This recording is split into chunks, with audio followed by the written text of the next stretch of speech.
ڕێبەرین جڤاتە سیناتۆران داخوازێژی کۆنگرسی و کۆش کاسپی دەکەن لەسەر بلندکردنا ئاستی قەرزان لە هەف بکەن.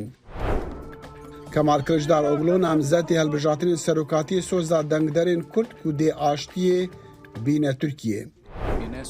و ئیرۆ بیرەوەریە 30 ساڵیە ڕۆژە جیهانیە ئازادیە چاپەمەنیە تێپیرۆزکردن.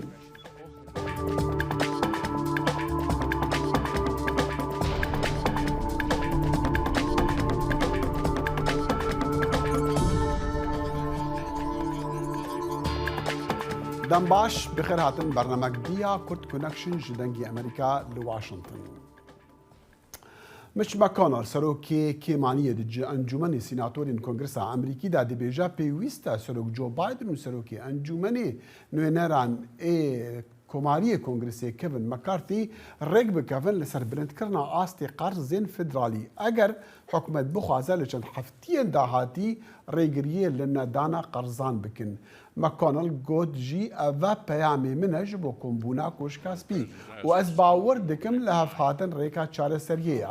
Yasadanерên komarî dixwazin xerciyan kêm bikin li beramber bilindkirina astê qerzan û dibêjin arasteya nihaya bûceyê neseqamgîr e. Serok Biden û Demokratên Kongresê dixwazin sunûrên qerzan bê çi merc bilind bikin û divê her bijare û dibêjin jî divê her bijareyek sebaret xerçkirina hikûmetê babetê giftûgûyên cuda be ne biyanûyek be ji bo dîlgirtina hikûmetê. Bi aliyê xwe ve Chuck Schumer serokê zorîneya encûmenê sînatoran rexne li projeya yasaya sunûrdarkirina qerzan a komariyan pesendkirî girtiye û dibêje pêwîst e her du alî projeya yasayeka paqij da rêjin ji bo ku pêk ve rê li pêşaloziyan bigirin berî demê girîngê pesendkirina bûceyê li Huzeyranê. Li beramber metirsiyên nedana qerzên hikûmetê li yekê Huzeyranê serok Joe Biden banga çar serokên serekiyên Kongresê kiriye ji bo civînekê li Koşkaspî ji bo danûstandinan li heftiya dahatî. Lê Biden û komarî heta niha rêk nekeftine li ser hindêka danûstandinan li ser çi bikin? Demokratên Kongresê dixwazin sunûrên qerzan bilind bikin. Hevdem wezîra xezîneya Amerîkî Janet Yellen hişdarî da ku eger rêketin li ser pirsa qerzan nehat kirin di demê mehekê de welat dê bûceya welat namîne. وەزارەتی خەزیانەی ئەمریکا جارێکی تر داوا لە یاسادانەران دەکات شتێک بکەن دەربارەی ئەو قەرزەی کابڕەکەی 31.4 تریلیۆن دۆلارە. لە ساڵی 1970 ویلایەتە یەکگرتووەکانی ئەمریکا بە بەردەوامی خەرجیەکانی لە کاتی خۆیدا داوە. دەبێ بەردەوامیش بێت. وەزیری خەزیانەی ئەمریکا هۆشداری ئەوەش دەداتە کۆنگرێس کە دوا دەکەوێت لە دانی ئەو هەموو قەرزانەی لەسەریانە تا سەرەتای مانگی شەشی ئەم ساڵ ئەم خەرجیانە بوونەتە مای بەرەنگار بوونەوەی بەردەوامی نێوان کۆشکی سپی و کۆماریەکانی ناو کۆنگرێس. سەرۆک بایدن هەڵوێستێکی تون دەگرێتە بەر و داوا لە کۆنگرێس دەکات بەبێ مەرج ئاستی قەرز بەرز بکاتەوە. ئێمە خەرجەکانمان دەدەین و دەبێت ئەو کارە بکەین و بەبێ ئەوەی ببینە بارمتەی هەندێک لە کۆماریەکان لە کۆنگرێس. بەڵام دەرگای و توێشکردنیشی کردووەتەوە دەستی بۆ مەکارسی و سەرکردەکانی ئەنجومەنی نوێنەران و ئەنجومەنی پیران بردووە و لە کۆشکی سپی لە نوێی مانجی 5دا کۆ دەبنەوە. بابەتەکە بخەرە سەر مێزی گفتوگۆ. با پێت بڵێم خەڵکی ئەمریکا ناچن بوەستن بۆ خانە نیشینی کە نەزانن چی ڕوودەدات. ئەو دانیشتنا کە کەمتر لە هەفتەیەک ڕوودەدات دوای ئەوەیە کە کۆماریەکانی ئەنجومەنی نوێنەران قەرزەکان پەسەند کرد کە ڕێگە دەدات بە زیادکردنی قەرزەکان بە ڕێژەی 1.5 تریلیۆن دلار. پرۆژە یاساکە بەڕێکرا بەڵام ئەو زیادکردن لە هەمبەر نزیکەی 5 میلیارد دلارە حەقی تێچوونی پارەی سەرەتایی بودجە. لە نێویاندا کەمبوونەوەی تێچووی قەرزی قوتابی و پرۆگرامی جەنگاوەرە دیرینەکان و بودجەی قوتابخانەکان. سەرۆکی ئەمریکاش ئاگایی دەدات ئەگەر ئەو قەرزانە نەدرێتەوە بە شێوەیەکی ڕاستەوخۆ کار دەکاتە سەر خێزانە ئەمریکیەکان. دەبێتە مای نرخێکی بەرزی سوود هەروەها بەرزکردنەوەی نرخی سوود لە بوارەکانی دی وەک قەرزی خان و ئالێرەدا ئەو خەڵکەی کار دەکەن و ئاستی مامناوەندی و خەڵکی بەتەمەنن باجی ئەوە دەدەن. ئەنجومەنی نوێنەران 12 ڕۆژ یاسایی لە مانگەدا بەدەستەوەیە. ئابووری زانان هۆشیاری دەدەن کە دواکەوتن لەوانەیە ئەمریکا و وڵاتانی دی بخاتە پاشەکشەکردنەوە. یحیا بەرزنجی دەنگی ئەمریکا بۆ راپۆرتی جەستین فینچ لە واشنگتنەوە. چند روژن ولاتیان ترکیه لدرفه ولات دنگ خود دن هلبجاتین سروکاتی و نورین خواهج بو پارلمان ولاتی جروجا سیه مها چار ورا یعنی مها نیسانی صندوق دنگدانی هاتنه وکرن لامریکا جه ناوندی نیویورک په امیر دنگ امریکا سینان توج دمیر افراپورت شاندیه لامریکای 134,245 ولاتین ترکیه لنه جهین جدا لناوندین دنگدان دست به دنگدانی کرن. دوی چارچوبه داجی 49,188 هلبجارین کل قنصلخانه گشتی یا نیویورک قید کرینه جبو دنگدانی لپیشی قنصلخانه ترکیه دکوین رزی. لباجار نیویورک دنگداین حتی هفته گلان و بردوام بکه. بگمان اف هلبجارتن پرگرینگه. و که امجی جوالاتیان بپرسن کاچه دفکرن. هلبجارتنا ایسال جبو devlet همه پرگرینگه. از گوهرتنه که مزن هم جبو دموکراسی همه و هم جی بو کمارپریزی همه هیوی دکم. از باورم کو هر تشت و پرخوش به. ده هلبجارتنا حزیران 2018 دا هجمارا هلبجارین ترکیه یل امریکای 106,228 کس بو. لئیرو اف هجمار درکتیه 134,245 kesan. O denk dardı bejin ev jibo guhartini denk dedin. Şu anki durumdaki em divê rewşan niha da hezir dikin guhartina bibînin û ka em çawa dikarin bi awayekî cuda berdewam bikin. Me dengê xwe ji bo xwe û bû bi xêrtiriyê da em berew pêşerûjê ji xwe bi bawer diçîn. Welatiyek din ji got ku ew hez dikin ev hilbijartin pêşiya herikandina xunê bigire û aboriya Tirkiye baştir bike. Ve oldukça da önemli bir seçim, tarihi bir seçim. Ez bêguman li hêviya guhartinekê me. Ev hilbijartineke dîrokiye. Rewşa aborî li Tirkiye daketiya asteke gelekî xerab û ev jî her kesî bi fikar dike. Kî were bila were rewşa Tirkiye heta 10-15 salên din jî nayê guhartin. Hêjeyê gotiniyê ku di hilbijartina 2018 da li Amerîkayê CHP ji sedî 49 deng wergirtibû û bûbû partiya yekem. Her wiha HDP jî ji sedî 20 deng wergirtibû û bûbû partiya duyem. Sinan Tunçdemir dengê Amerîka New York. Li Dêrsimê kampêna hilbijartinan ça bi rê ve diçe. Niha rastexwexa ji wir xelîcan farqîn pamêra dengê Amerîka bi meraya xwe jî dem baş yani em dixwazin bizanin li Dêrsimê çawa kampên tê bi rê ve çûn yek ya duyê jî em dizanin ku bajar berî çend salan di şerên 2015 û 16 de gelkî berziyana mezin ketibû. Wêne çendê karîgerî li ser van hilbijartina heye. بله دم باش داخل نها وکی کون پیش بجید بینن از آن لمیدان سید رزامه و زن سید رزاشی یکیش پیشنگی بویرین 38 بو و جبوی خلق درسیمه پر پیروزه لودرا امتقارن بشن که هلبجارتن نابرا پارتیا گلیا کوماری و پارتیا چپا کست داده چش برکو ده اصل خود اون زانن کمان کلشتروغلش اصل بنمال درسی میش خو وکی پیروت ناس کردن برکو مالباته کا پیراته جبو سر کوماری به گمان شخو هر کسی بدره یعنی راضی بنا خود این زمان ده بهشون که انا او زیانا کو 20 ساله دا ترکیه چبیه Kemal Kılıçdaroğlu mrovaki dürüst û rast e belkî bi xêrawî dîsa hinkî tişt çareser bin hêviyekê heye hêviyan taybet ji bo guhertina hikûmetê heye û hêviya wan ji Kemal Kılıçdaroğlu pir zêde ye lê di alî parlamenteriyê de û dizanin piştî ku hinkî sîstem hate guhertin li ser mesela hejmarê bû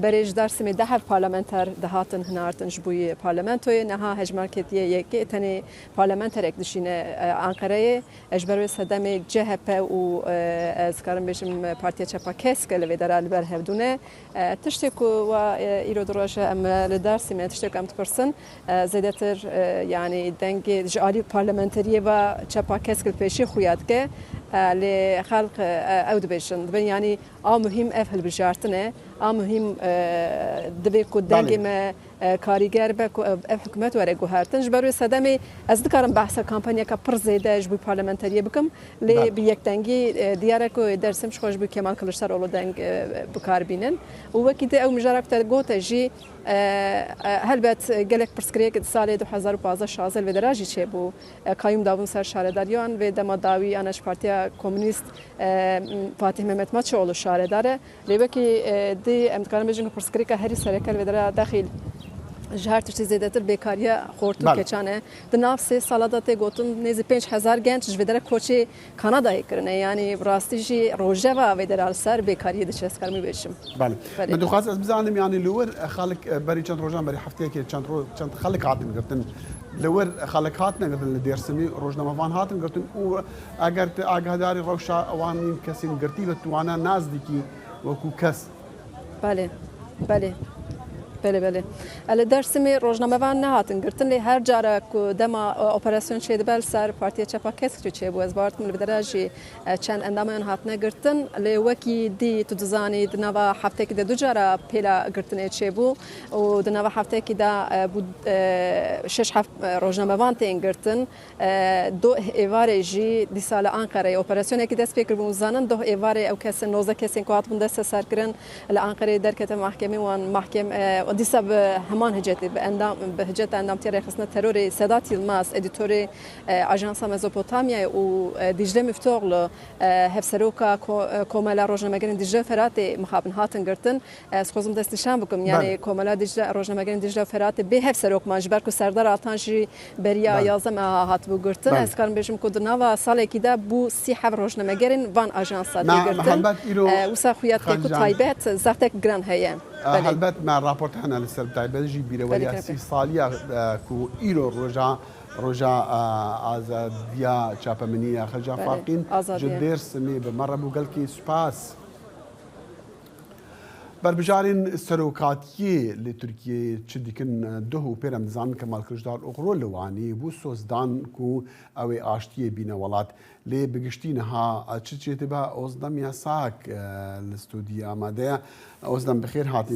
Berbijارên serokatiyê duh kampêna xwe û îro çawa birêve birin çi? Bi rastî her ku roja hilbijartinê ya çardê gulanê nêz dibe dexil em dibînin ku hem berbijarên serokkomariyê hem jî partiyên siyasî bi xwe li qadam pirtir tên dîtin bi mîtîngan bi vekirinên ofîsa bi gotarên xwe û bi meşên xwe.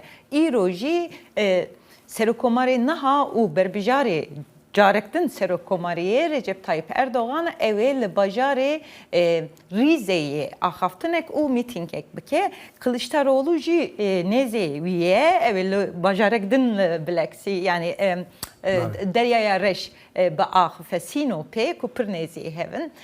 Her wiha hevseroka HDP Pervîn Buldan li Erzurumê xinisê دما ku bernama berdevamdaki dike anlaha da axife û partiyên siyasî yendin jî bi gel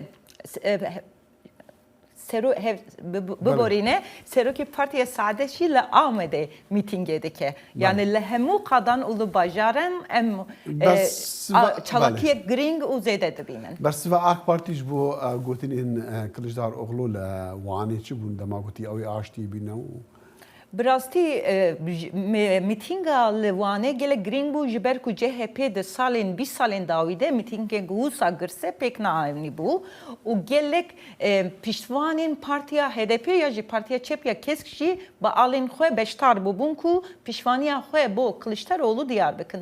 Îro wek bersiv ya jî bertek endamê AKP li her wiha Wezîrê Navxweyê Tirkiye Süleyman Soylu di axaftina xwe de bertekek tund nîşanê vî yekê da û got ji ber ku hevjîna Şaredarê İstanbulê İmamoğlu jî beşdar bûbû û di mîtingê de nîşana serkeftinê ku em hemû zanin yek tiştek sembolek cîhanî ye kiribû lê Soylu got ku ev nîşana PKK ye û bi vê yekê û ji ber alên HDP û Partiya Keskiya Çepê xweya dike ku ev têkildarê terorê ne û pîşvaniya terorê dike. Opozisyon jî dibêje Erdogan digel Öcalan dicizde yani ne ew civînê dike lê AK Partî dixwaze yani Erdogan dixwaze demostrandinan bi Öcalan re bike li demekî ku opozisyon dibêje ku yani AKP dibêje opozisyon bi HDP re هەفکاریە دیکە ڕێکەتنێک بەشارتی هەیە تا چەندی ئەف پەیام ڕاستن. براستی ev gotaran ku ki be öcalan ra hevditin de ke yaji ki danustan nadike her ku diçe de gotaru nikaşen hilbijartınan u berbijaran de zeyde dibin. Le iro hejaye gotune ku ofisa parazvanin öcalan ofisa hukukat setsale jera te gotun dahuyaniyek niviskin dan serve nikaşan gotun ku her ku hilbijartın nezik dibin berbijar u partiyen siyasi jibo berjevendiya xwe u jibo desxistina dengan Revşa Öcalan u va gotaran bikartinin emveyeki kabul nakın jiberko zedetiri 2 sale ne malbata Öcalan u ne ji parazvanin Öcalan tevi temu hemu hevildanin xwe em nikarın jiber tecridalı ser Öcalan me em bibinin ev bin pekrinek gringe u emveyeki kabul nakın. و نای پشتراس کردن کار راسته. نه وی راسته تشکن اف ناین پشتراس کردن. مظلم سپاس. گلک سپاس داخل. بر بجاری هف پیمانیا نتویی کمال کردار اغلوکو هف بندیا کدو آزادی جی پشتوانی لوی دکا بجداری جوینه کا گرسیا وانی بو کردار اغلوسوس دانکو او دی آشتی بین ترکیه. راپورت پیامی دنگ امریکا عارف اصلان جوانی.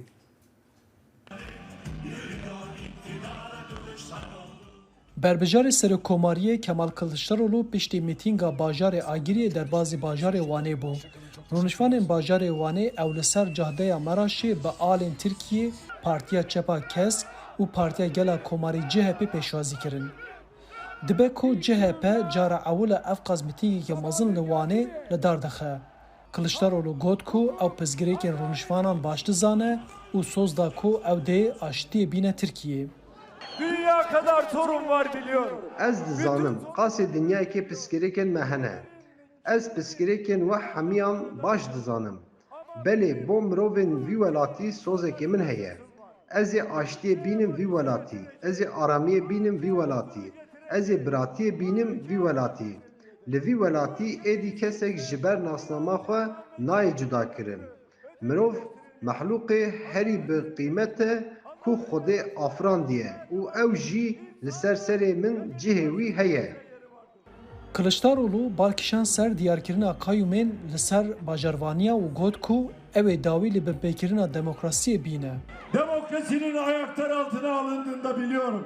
Ez dizanim wan demokrasî jî xistiye bin piyan. Ez dizanim kesên ku bi hilbijartinê hatine bijartin ji peyvîra xwe hatine dûrxistin. Em ê wan hemiyan çareser bikin. Ez soz didim we.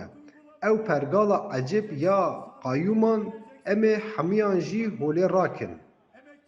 Di nava girseha mîtingê de hejmarek zêde alîgirên Partiya Çepa Kesk jî hebûn. Wan gotin ku ew dê bo parlamenteriyê dengê xwe bidin partiya xwe û bo hilbijartina serokkomariyê jî dengê xwe bidin Kılıçdaroğlu. Oyun me Yeşil Parti'na ama me bo Cumhurbaşkanı Dina Kılıçdaroğlu. Ama zulma ve halas bin. Artık basa 22 sal madde kiveçin. Daha xaziyama avli hafzu zina ve neberdani. Barış çemin, adalet çemin, hak, hukuk, adalet çemin. Ama Yeşil, Ra'yı Xaten Yeşil Sol Parti'de ama Cumhurbaşkanı adayı Dina Kılıçdaroğlu. Desilata Tirkiye ji 2002 ve bin destê serokê Partiya Dad û Pêşvebirinê AKP Recep Tayyip Erdogan daye ku ew di heman demî de serokkomar jî. Berbijar dibêjin ku êdî bese û divê guhartinek çêbe. Tayyip Erdogan ekbeş xelas kiridî. Em adalet dixwazin.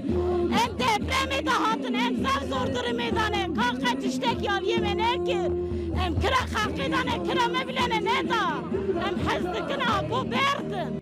Li Tirkiye yek ji pizgirêkên sereke jî aborî ye û hilbijêr bawer dikin ku eger Kılıçdaroğlu were desilatê krîza aborî jî dê were çareserkirin.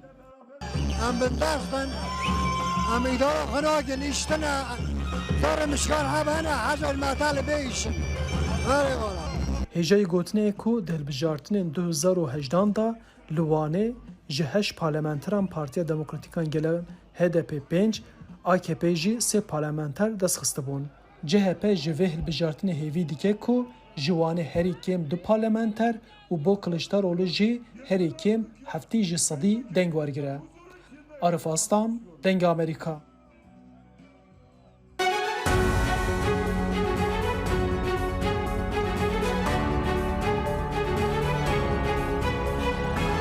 چاوی واشنگتن بەنامەیەکی هەفتانەیە لە بەشی کوردی دەنگی ئەمریکاوە ئامادە و پێشکەش دەکرێت. من بەڵێن ساڵح هەموو ڕۆژانێکی هەینی لەگەڵ پسپۆڕاندا تاوتوێی گەرم و گورتترین بابەتی ڕۆژ دەکەین لە پەیوەندی بە سیاسەتی دەرەوەی ئەمریکاوە. لەگەڵمان بن.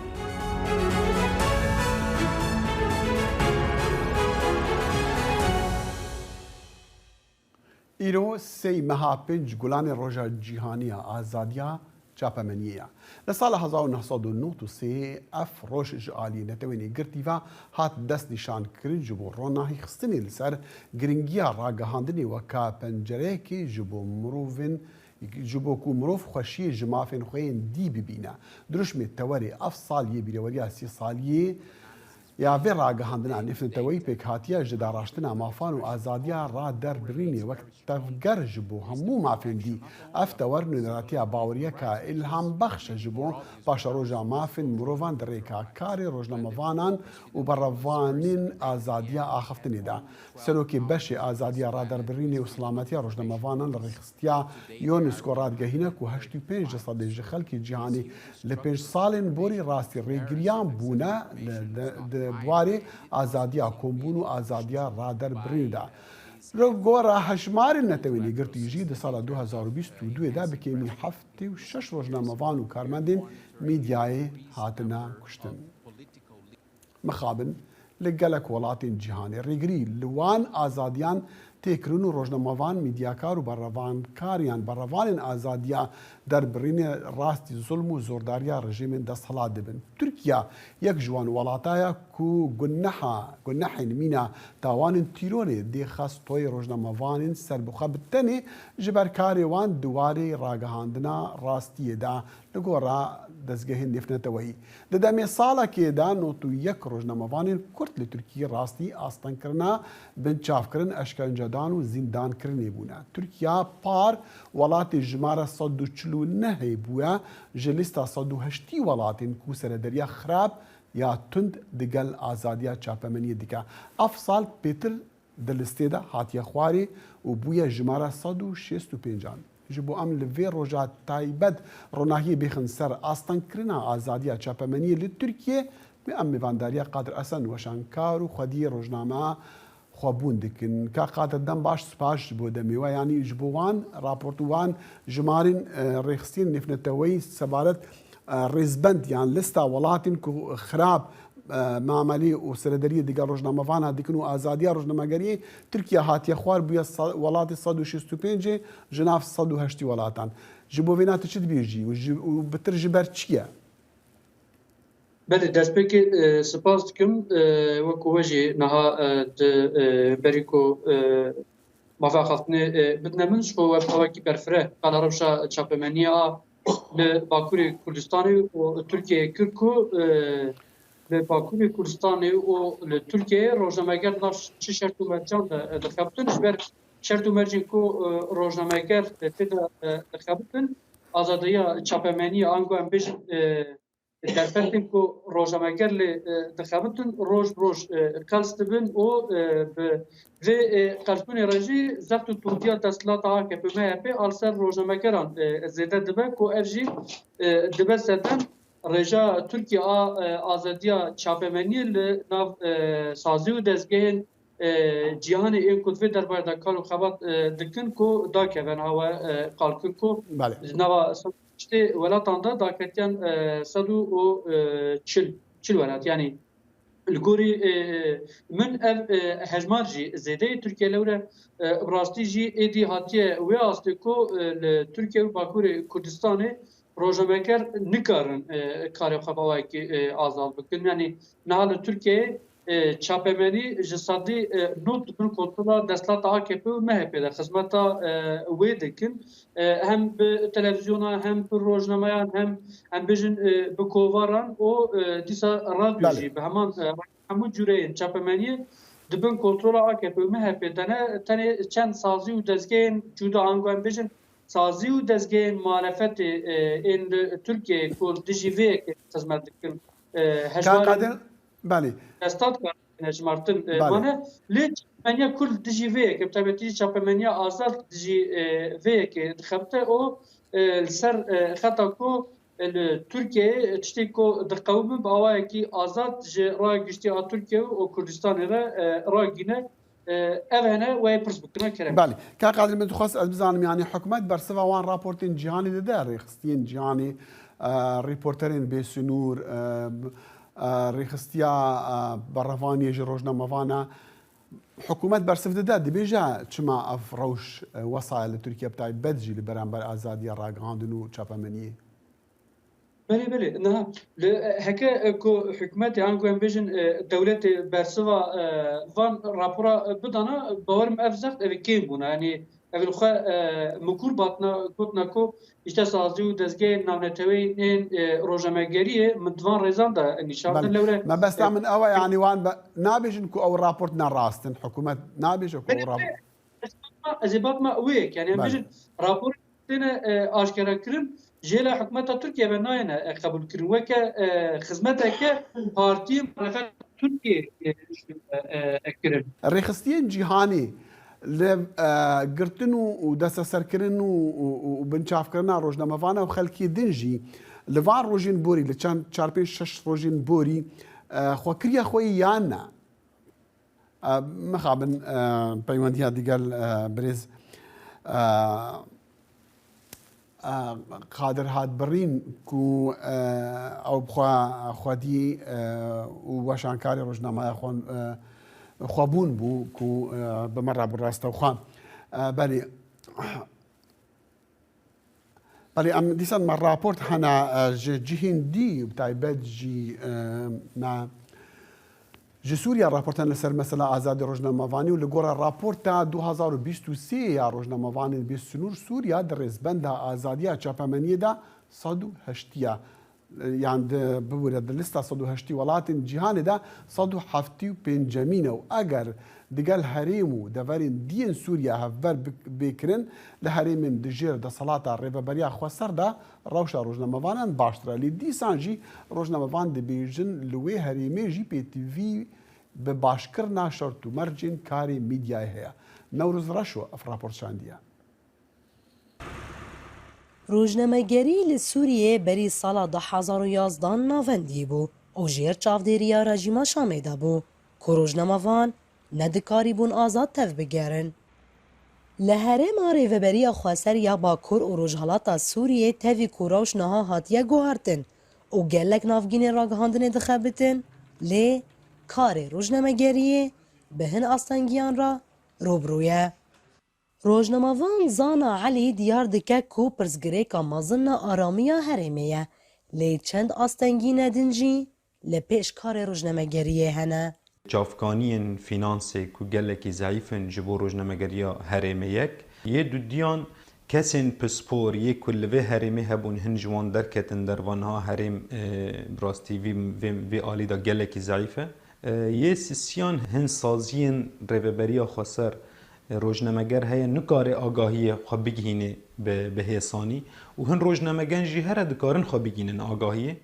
Li gor raporta nû ya rêxistina rojnamevanên bêsînûr derbara azadiya rojnamegeriyê de belav kiriye. Ji 180 welatan Sûriyê di asta 175 da hatiye ku ji ber şerê berdewam li vî welatî rojnamevan rastî bin pêkirinê tên û karê wan jî tê astengkirin. Di sala 2021 da rêveberiya xweser qanûna ragihandinê derxistibû, lê ew tê rex nekirin ku qanûn tam nayê bicihanîn ku hin rojnamevan rastî zêdegaviyan tên. Her wiha di destxistina agahiyan ji jêderên fermî de cudahî tê kirin. Berpirsê Ofîsa Ragihandinê di rêveberiya xweser de bersîva van rexneyan da. Sedemên hene carna dibin asteng. Yek jê carna jê mijar tam bi temamî hêştanê nehatiye xwanekirin. Yani hêştanê bingehê wî sereke temam nebûne gotkarî bi duê mijarê biaxive. Carna jî hinek tişt hene gerekî bimînin ve şartî hetanekî temam bibin. جارنا هناك مجار جي هن تێکیلیە هەنێک مجارێ دیف گریداینی گەرەک ژڕاگەاندنێ سەروان نەیە ناخافتن. لە گوردانەیەن فەرمی لە هەرێما ڕێڤەبەریە خواسەریە باکوور و ڕۆژهەڵاتە سووریە 128 سازی و نافگینên راگەاندنê kar dikin. Nîvêwan biyanîne herwiha pirtir ji 1600 kes di warê ragihandin û rojnamegeriyê de dixebitin ku di roja cîhanî ya azadiya rojnamegeriyê de daxwaza rojnamavanan ew e ku ev mafê wan misûger be. Newrûz reşo dengê Amerîka, Bakurê Sûriyê. ji bo pêtir agehiyan li ser rewşa rojnamegerî û azadiya rojnamegeriyê li herêmên li jêr rêveberiya Xweser niha rastexwe peyamnêrê dengê Amerîka zana Omer ji Qamişlo bi me re. Zana dem baş yanî min dixwast ez bizanim li Sûriya bi giştî û li herêmên jêrdestalatiya rêveberiya Xweser rewşa rojnamevanan pitir çawa ye û ji ber çî xirab e. بله دم باش دخیل جخوا روشا روزنامه‌گری لسوری بگشتی در روشا کی پر خطر ده سوریه ولات حری خطر جبو کاری روزنامه‌گری گو دنا بشر نفعی ده سوریه بهتری د صبح هفته و نه روزنامه‌وان جیانا خو جدس دانه تبی چالکوانان دگهج 710 کسا جیانا خو جدای ده برین ریبریا فسد بهتری 28 کسان د کاری روزنامه‌گری ده کار دکن جیانا خو جدس دانه لسر درجهية شر سوريا بتايبتي شر ديجي داعش ده هجمارة زيده ود إيريشن تركيا ده يريد جدا حزار نوزداف شون ده أب هجمار جيانا فجلس داية لدفرن سوريا بالجم الرجيم سوريا بتري كل روجناموان قرتينا حتى وقتها دناوان ده حد كسن بياني هنا لدفرن جير كنترولا چکدارن اپوزیسیون یم بستر ترکیه و براستی سرجمار آمار لوی داری ندیارن و روشا روزنامه‌گری لوی داری وک روشا مروبی وک روشا مافی مروبان بگشتی ده آستا که پر نزده و پر خرابه لدبرین ریبریا خسر رخنین دل بسنادا بدبری تکرن او اگو مافین بدستخستنا آگاهیان نوک هفش بو حمو روزنامه‌وانا لالیه کی دن پشت 2019 بتایبتی بشتي إيريشا تركيا تدبيرن أولكارية وعصيكرن جالية هزن لشكري جالية هزن أولكاري زيدا بنا وقف باندوري سكاري روزنامه‌گری دكه اتفاضل فياجي بيجن جو ناكوكين سياسي دنافرا آليين سياسي بتايبتي دما جو ديالوغا نافخويا كرد سوريا راد وسته ودمي روزنامه‌وان لگه لراستي فشاركتين لي ام بيا زلالي كارن بيجن جو يعني 2023 فشار لسر روزنامه‌وانا زیده بوده. بله اف وینه گشتی بو زانم متخصص از بزانم یعنی جداهید مثلا رفتاری لحریم کردا یعنی د صلاتی جداهی وين تشتا يعني جداهی اصلا کرنا وانا بش رنگینه يعني بالرنگین جدانه يعني بهمان شيونه نا جدانه يعني سر نقشه سوريا جو دغرين كنترول اللي بور دستلاتي دغري سوريا قاطيه پرچکرن سي دغرين كنترولي آلية ريجيمي جودانه آلية ريجيمي كشتن هي قرتن هي رفاندن هي وبيجو كس ناس بك جارنوسا وان كس وان روزنامه‌وانا يان وان چالکوان دوالي روزنامه‌گری ده کار دکل کنه لدورين كنترولا تركيا ده روش تقلكي خراب ده استا جو مروف نزان كاروشا روزنامه‌وانا لوي دري چاوايه بتايبتي وان ومن جدار ين بس تركيا قال عليكي بله او استانگ يعني شوي استانگان لدوان هريم الجير د صلاته ربابيا خسر بچرنگينه جدايش دورين دين بهتر لوي دري قرتنا دمكي هي فشارن هنه مافي دستخستنا آگاهيان ند استا تي خوستن زاگونن ربابيا خسر وتجربه ربابيا خسر ند استا جو او استا کی باش ده بگو کارب روزنامه‌وان با آزاد براحتی کارب کاری خود که لی بهتر فاکتور حری گو باندور دکه ناکوکین سیاسی یه نافعی کرد سوریه باندور لسر آزادی روزنامه‌گری لهریم دکه بله زان عمر پامیر دنگ امریکا راستوخرج قامشت به مرابو هلبت لبیرواریا سی سالیا آزادی روزنامه‌گری گل که سپاس زانا لە هەرێمی کوردستانی عێراقش ڕۆژنەمونسان دەڵێن پانتایی ئازادی کاری ڕاگەیاندن بەردەست کراوتەوە لەو بارەوە چەندین جار ڕێکخراوە نێودەوڵەتیەکانیش هۆشداریان داوە بە حکومەتی هەرێم لەگەڵ ئەوەی ڕۆژنامەنووسانش دەسەڵاتی سیاسی بە هۆکارێک دەزانن بەڵام لەگەڵ ئەوەشدا بەشێکی کێشەکە دەگەڕێنەوە بۆ خودی میدیاکاران و ڕۆژنامەنووسان. پامێری دەنگی ئەمریکا لە سلێمانی سنوور کەریم ئەم راپۆرتەی ناردووە. ئەگەینەوە چوار گۆشەی یەکەم و ئەگەڕێنەوە بۆ خاڵی سفر. فەوزایەک دروست بوو لە بواری کاری میدیاییدا. وتەی بەشێک لە ڕۆژنامەنووسانی سلێمانیە لە ساڵڕۆژی ئازادی ڕۆژنامەگەری جیهانیدا. ڕۆژنامەنووسان و چالاکوانان کۆکن لەسەرەوەی کە دۆخی ڕۆژنامەگەری بەرەو خراپتر و مەودای ئازادی کاری ڕاگەیاندن بەرتەسک کراوەتەوە. ئەوەش بە گوێرەی کۆی ئەو پێشێلکاریانەی کە بەرامبەر ڕۆژنامەنووسان ئەنجام درراوە و راپۆرتە نێودەوڵەتیەکانیش چەندین جار هۆشداریان داوە لەو بارەیەوە. لە ماوەی دەسەڵاتداری هەرێمی کوردستاندا 5 ڕۆژنامەنووس تیرۆر کراون و بە پێی ئامارەکانیش پێشێلکاریەکان ڕۆژ بە ڕۆژ ڕووی لە زیادبوونە و بە جۆرێک تەنیا لە ساڵی 2022دا 431 پێشێلکاری بەرامبەر 301 ڕۆژنامەنووس ئەنجام دراوە کە زۆرترینیان لە پارێزگای دهۆک و کەمترینیشیان لە پارێزگای هەڵەبجە بووە. ئێستا لەم قۆناغەیە من هەستەکەم ساڵانی 2005 تا 2012 کار گونجاوتر بوو، لەبارتر بوو، ئازادی فرەتر بوو، ڕەخساوتر بوو، خۆپیشاندانەکان زیاتر بوون ینی بە بەراورد بە ئێستا. ئێستا گەر کار ئاواهی بڕا بەردەوام بێت ینی ئەتوانم بڵێم دەستمان بە کورد واتەنیا لە دەستمان لە بری هەمانەکە و دەرەچێت. خراپی دۆخی کاری ڕاگەیاندن تەنیا پەیوەست نییە بە پێشێلکاریەکانی دەسەڵاتەوە، بەڵکو زۆری ژمارەی میدیا و پەیوەست نەبوونی بەشێکی زۆر لە ڕۆژنامەنووسان بە ئیتیکی کاری میدیاییەوە وەک بەشێک لەو فەوزایە لەو سێکتەرەدا لێک دەدرێتەوە. وەک هۆکارێک بۆ زیادبوونی پێشێلکاریەکان دادەنرێت. بە پێی ئامارەکانی وەزارەتی ڕۆشنبیری تەنیا لە هەرێمی کوردستاندا 1600 میدیا لە بینرا و بیسرا و خوێنرا و ئەلکترۆنی بوونیان هەیە و زیاتر لە 8500 کەس تەنیا لە سندیکای ڕۆژنامەنووسان مۆڵەتیان وەرگرتووە بەدەر لەوەی زیاتر لە 3000 ئەندام هەیە کە وەک ڕۆژنامەنووس کار دەکەن و ناویان لە سندیکا تۆمار نەکراوە. مارەستەیشانەوەیە کە ئەڵین گەشەکردنیشی میدیایی زۆر هەیە، ژمارەیەکی زۆری دەستگای میدیایی زیادی کردووە کامە بە زۆرە لە زۆرەکان لە دیوێکە حاڵەتێکی پۆزتیفە، بەڵام دیوێکی دیکەمانەیە کە حاڵەتە نەگەتیفەکەیەویش ئەوەیە کە فەوزایەک دروست بوو لە بواری کاری میدیاییدا.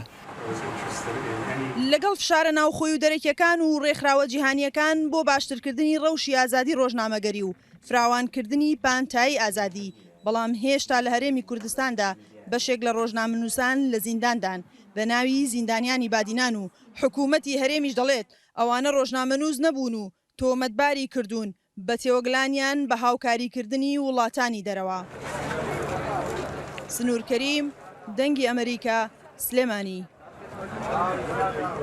ئێستاش پامێرمان لە سلێمانی سنوور کەریم ڕاستەوخۆ لەگەڵمانە بوو. ئاگاداری زیاتر سنوور ئەم کاتت باش و دەستەکان خۆش بوو ئەم راپۆرتە دەمیست بزانم ئاماری گرتن و دەستگیرکردنی ڕۆژنامەنووسان لە بەرزبووندایە بۆ و ئامارەکان چیمان پێ دەڵێن؟ ئەڵێ دەخی لەم کاتتان باش وەک دەزانرێت کە بەداخەوە ینی هەم ڕێکخراوەکانی کۆمەڵی مەدەنی هەم ڕۆژنامەنووسان هەم ڕێکخراوە نێودەوڵەتی و ڕێکخراوە جیهانیەکان کۆکرد لەسەرەوەی کە هەرێمی کوردستان شوێنێکی لەبار نییە سەبارەت بە ئازادی کاری میدیایی یاخود ئازادی کاری ڕاگەیاندن. ئەم ساڵ بەدەر لە ساڵانی ڕابردوو ساڵی 2022 بەیەکێک لە هەر خراپترین ساڵەکان بۆ ئازادی کاری میدیایی حساب دەکرێت یاخود دەدرێت لەبەرەوەی کە بەپێی ئامارەکانی سەنتەری میترۆ لە ساڵی 2022 431 حاڵەتی پێشێلکاری بەرامبەر بە ڕۆژنامەنووسان بەرامبەر بە 301 ڕۆژنامەنووس لە هەرێمی کوردستاندا واتە تۆمار کراوە کە بە درێژایی 30 ساڵی ڕابردوو ئاماری پێشێلکاریەکان بەو ئەندازەیە واتە بەرز نەبووە. دیارە لە مانگی ئابدا ئابی ساڵی ڕابردوودا زۆرترین ڕۆژنامەنووس لە شاری سلێمانی پێشێلکاریان بەرامبەر کرا لە تەنیا لە یەک ڕۆژدا 78 حاڵەتی دەستگیرکردنی ڕۆژنامەنووسان لە شاری سلێمانی تۆمار کراوە. کەواتە ئەمەوان بۆ دەردەخات کە پانتایی ئازادی لە هەرێمی کوردستان بە شێوەکان لەژێر هەردوو دەسەڵاتدا زۆر بەرتەس کراوەتەوە و کاری ڕاگەیاندن وەکو کارێکی مەترسیدار هەژمار دەکرێت. سنوور میترۆ ڕێکخراوی میترۆ هەموو شەشمانگێک جاران راپۆرتێکی هەبوو لەسەر پێشێلکاریەکان. نازانم تا چەندێک ئەوانە راپۆرتیان من ئاگاداری نیم ئەوەی لەم ماوەیەدا، بەڵام لە چێ زیاتر پێشێلکاری هەیە لە چ شوێنێک؟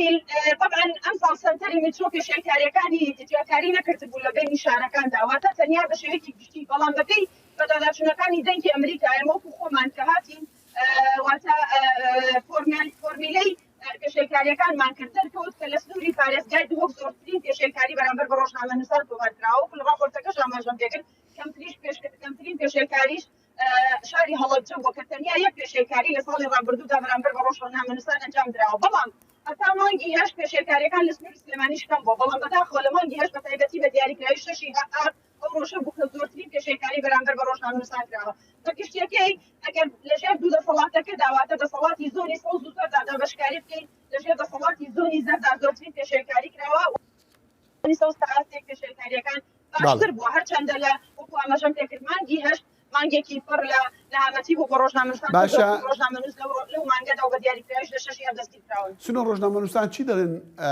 بۆ ئەو راپۆرتانەی کە ڕێکخراوە نێونەتەوەیەکان باسەکەن لەسەر پێشێکاریەکان بە تایبەتیش بینیمان وە دەنگیش دایەوە پێشماوەیەک ئەوانە چی دەڵێن؟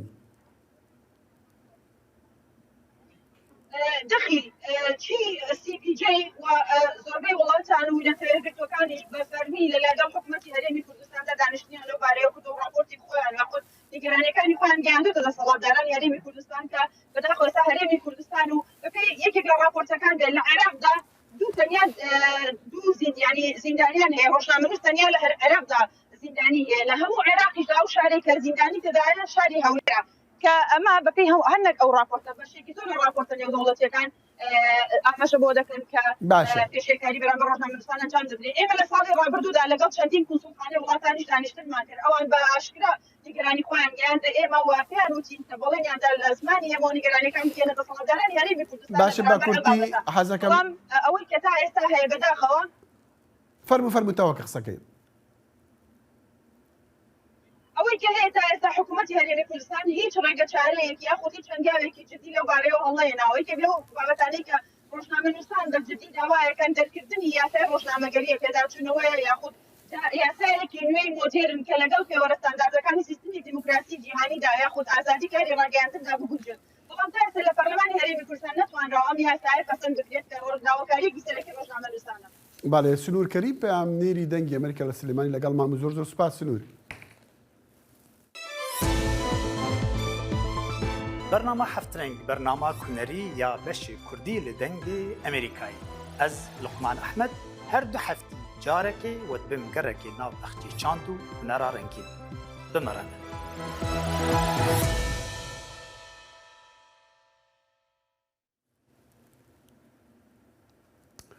سوودانە باشوور و ناوبەریە هەوڵێن ڕاوەستاندنە شەڕی سوودانێدا دەکات دەبێژە و هەردوو کۆمەڵین چەکدارین شەڕی سوودانی ڕێکەتن لەسەر ئاگربەستەکە هەفت ڕۆژی تەوی بەردەوامیە هێریشن حەسمانی و تەقەکردنین پێتر لە خەرتوما پایتەخت.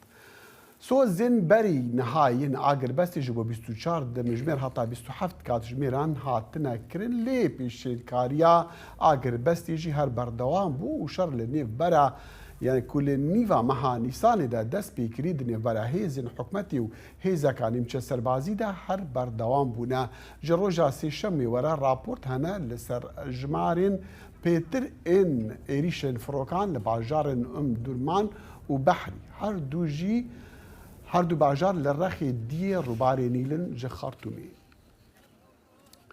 سەرۆکی ئیران ئیبراهیم ڕەئیسی سەردانە شامی دیکە ji بۆ دامەستاندنان دەگەل هەڤبەرێخوا بەشار الئەسەد. ئەڤە یەکەم سەردانە سەرۆکێکی ئیرانیە ji بۆ سووریا ji demê şerê navxwe li sala 2011 li vî welatî dest pêkirî bi alîkariya çekdarî û abûriya İran û Rûsya Esed şiyaye kontrola xwe li ser piraniya erdê Sûriya vegerîne. Serdana Reîsî li demekiya İran û Erebistana Siûdî piştî çendîn salên nakokî û girjiyan peywendiyên xwe nû jen kirine.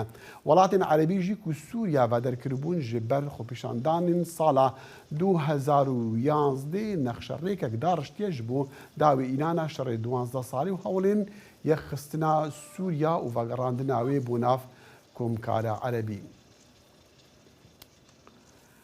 Li vê delîvê min dixwast ez bêjim ku sibahî dê bername dawî ya Kurd Connection were belavkirin. Bernama Kurd Connection wê ji beşê Kurdiye dengê Amerîka bê rawistandin. Ev biryareka lê dîsan jî برنامج کردی دنگی امریکا و ام کارمند دنگی امریکا و تیم کورت کانکشن و بردام بین لسرکاری خواه بشیوه کدی او شیوه چاوایا ده دجیوینا کا مدى دقل سروكا بش باشور وشلاتي آسيا اف بحثات كلهم بدريجي وسدا منوي هاتن قوتن كامي تشاوا يعني بتشي وي بردوامي بكاري وخا بكن هاسيرو انقشو افكاري من الفراج بو بتركو شمارا بيجاكا اوي تشابا قالك سباس داخل يعني داويا حرتشتي هي تايبت غافاكو بروجيك به لي بردواميا بروجي اندم دريج اوكو دنگ امریکا دبیجاکو اوه بشوی نو خو بگهینه تماشاوان خواندوان و بینران یک جوان جی تکنولوژیا نویه یان جی میدیا دیجیتال کو بریا مالپرین مدیا جواکی و مالپرین دنگ امریکا بریا پودکاستان بریا بلگه فیلمین کرد دکاره اف رومالا کو نها دوی برنامه تکرین یان اف بویه دمک درش تکرین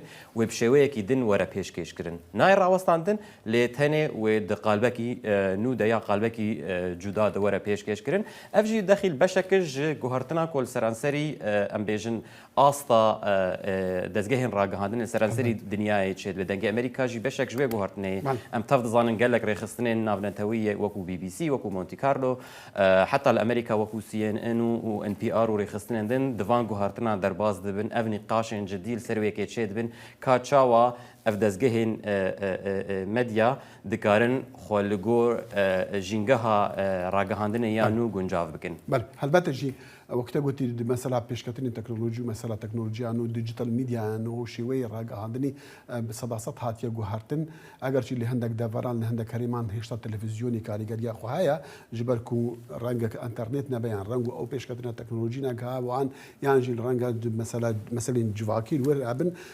لجهان نها اف تلفونا بچوک بویا پنجره جبو هر کسی کی بلکی زاروک کی شش هفت سالی حتی کو یکی هفته هشتی سالی جی کو آگهداری همو رودان جهان دبا گلک جاران جی شوی راگهاندن یعنی او تشتی مدوی امبیژن لسرویتی کرن سرویتی گوتن او زودتر دگاه خلکی بله افجي تشتكي يعني ابناي وقت كو تلفزيون ايدي نامينا يعني قالك جارا قالك ارجومنتين كو بهانتين كو راديو ايدي نما تيغو داري كرن لي براستي لتايبت ولاتين كو شر لي شيدن ولاتي وكو تجي قوت كو مثلا الكتريك ليتن بيان درفت لي بيدا نابن راديو جارا قدن ودغرو وجارا كدن كاريجر دبجبرلو ابناي وقت كو رولا تلفزيوني نامينا ام وكو تجي قوت ام تلفزيوني يعني نافاروكا تلفزيوني بشوي كيدن بشوازكي نو پیشکش دکن و دنگ امریکا چند گاف دوی وارد آویتنه مگلک ویدیو ام بویرنگی چکرنه مگلک ناواروک ام بویرنگی چکرنه لیتنی دست بکنه ها او هفکارن کو و تجي داخل وهفكارن كو بطارد دوی تیمه ده بجدار دبن و اوجي و امكانن خو و جدرن خو